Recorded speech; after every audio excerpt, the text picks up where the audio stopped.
Hello guys, in this video I am going to show you how to turn on notifications on the Breaking News application. But first I just want to mention, don't forget to subscribe to my channel because at 10,000 subscribers I am going to show you my whole YouTube revenue statistics and growth strategy, how to make money online. So let's jump into it. First of all, open the application on your phone.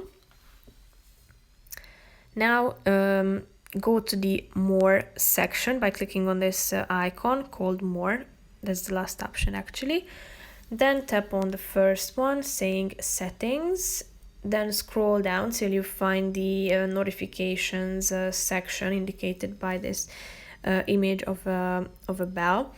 As you can see, you can or you should enable notifications from this application by clicking on this button in the right side of the screen. But first, you need to go to your phone's settings by clicking on the Go to Settings button, and here you need to allow the app to access your notifications by clicking on the Notifications button, and then hit this Allow Notifications option, thereby turning on notifications and reminders on the application. So as you can see, it is now turned on. You can disable them by clicking on the same button, thereby turning them off. So that's pretty much it for this video. I hope you found it helpful. If you did, consider subscribing and see you in the next video. Bye bye.